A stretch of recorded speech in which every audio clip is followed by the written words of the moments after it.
Welcome to this explainer, where we're going to unpack the fascinating engineering behind isolating strontium atoms for quantum computing. I know, it sounds a lot like science fiction, but today we're going to see exactly how it's actually done. Okay, let's dive into this incredibly complex world by starting with a seemingly simple, yet wildly difficult question.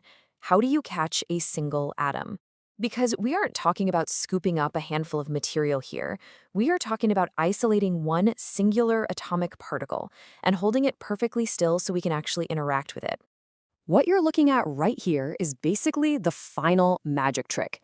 It's a 5 by 5 array of perfectly suspended single strontium atoms inside a vacuum, forming a quantum processor core. Each of those little glowing dots, that's an individual atom. But getting them into this perfect, orderly formation requires an unbelievable gauntlet of physics and engineering. To understand how they pull this trick off, we'll use this agenda as our blueprint. We'll cover 1. The promise of neutral atoms. 2. Taming stubborn strontium. 3. Heating and slowing atoms. 4. The deflection obstacle course. 5. Catching atoms with lasers. And 6. That 5 by 5 quantum core. Starting with section 1, the promise of neutral atoms. Why do neutral atoms even matter? Well, researchers are chasing neutral atoms in the first place because when you trap them in microscopic optical tweezers, they offer incredible scalability and excellent qubit connectivity. This makes them one of the absolute most promising platforms out there for building a full-stack quantum processor. We're talking about packing insanely dense computational power into microscopic spaces. Moving on to section 2, taming stubborn strontium. It's all about finding the right atom for the job. Because look, not all atoms are created equal. While standard alkali atoms have a high vapor pressure and are relatively easy to vaporize, strontium is notoriously stubborn. It's got a very low vapor pressure, which means it requires extreme heat just to get moving. But here's the catch. The payoff is massive. Strontium features a pristine, ultra-narrow clock transition that is literally perfect for encoding quantum information. So it's difficult to work with, sure, but entirely worth the effort. All right, section 3, heating and slowing atoms. Let the journey begin. Our atom's physical obstacle course starts inside this custom-built machine. This sprawling 3D CAD design is basically our tour map, showing the massive gauntlet the strontium atoms have to navigate to become usable qubits. We start way over on the left at the oven and work our way all the way to the right into the science chamber. And this brilliantly lays out the 4 heavily engineered phases our atom is going to undergo on its journey to isolation. Step 1 is vaporization in the custom oven. Step 2, deceleration via the Siemens slower. Step 3 is filtering in the deflection chamber stage. And finally, step 4, trapping in the science chamber. Let's look really closely at step 1. To overcome that stubbornness of strontium we talked about earlier, the journey kicks off in a custom oven that cooks the solid sample to an extreme 420 degrees Celsius. I mean, we're creating a hot, totally chaotic vapor of atoms bouncing everywhere. Now, how do you turn that 420-degree chaos into a neat directional beam? You got to get creative. The researchers use an oven nozzle packed with 630 individual microtubes that act like a filter. And to keep that intense heat from bleeding out and ruining the rest of this highly sensitive experiment, they wrap the whole oven in heavy glass wool insulation. On to section 4, the deflection obstacle course. Time to filter for perfection. Taking that initial blast of hot atoms, the next thing they hit is the Siemens slower. Think of this as slamming on a really heavy set of brakes.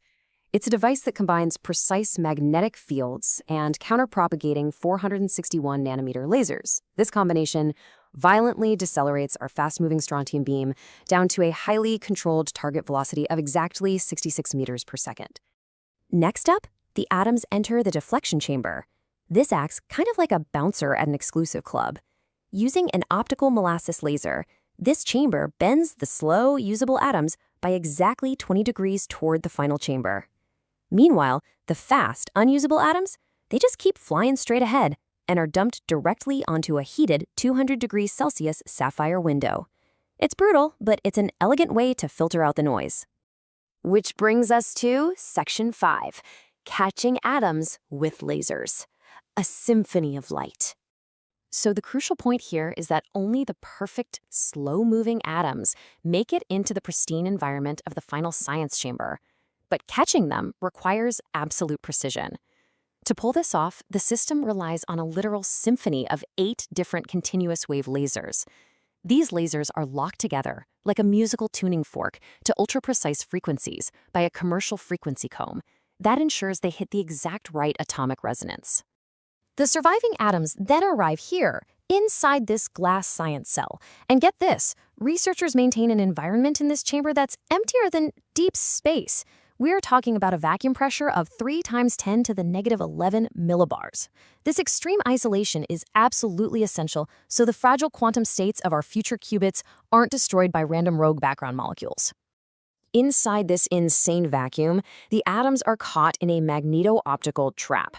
Through a mix of magnetic coils and those highly tuned lasers, the atomic cloud is plunged from that initial searing 420 degrees Celsius all the way down to an astonishing 5 microkelvin. That is just a tiny, tiny fraction of a degree above absolute zero. The atoms are now practically standing completely still. And finally, Section 6, a 5x5 quantum core, the final magic trick. We've finally arrived at the climax of our atoms journey. Out of this dense, freezing blue cloud of roughly 300,000 strontium atoms, a microscopic array of optical tweezers is projected into the cell to reach in and grab single atoms one by one.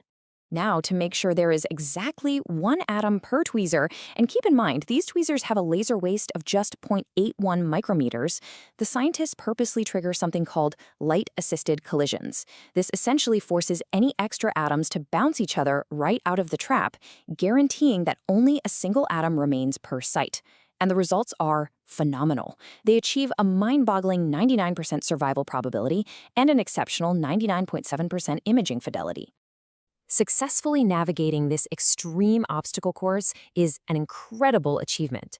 As the research paper highlights with this quote, "The atomic array presented here forms the core of a full-stack quantum computing processor targeted for quantum chemistry computational problems. This perfectly ordered 25-atom array is now ready to serve as the beating heart of a quantum computer." Which leaves us with a pretty fascinating thought. Knowing that building this highly engineered gauntlet is really just step 1, what kind of unsolvable chemistry or physics problems do you think a pristine quantum core like this might one day actually crack? It's a question that pushes the very boundaries of human knowledge, and I encourage you to ponder it as we wrap up. Thank you so much for joining me on this explainer.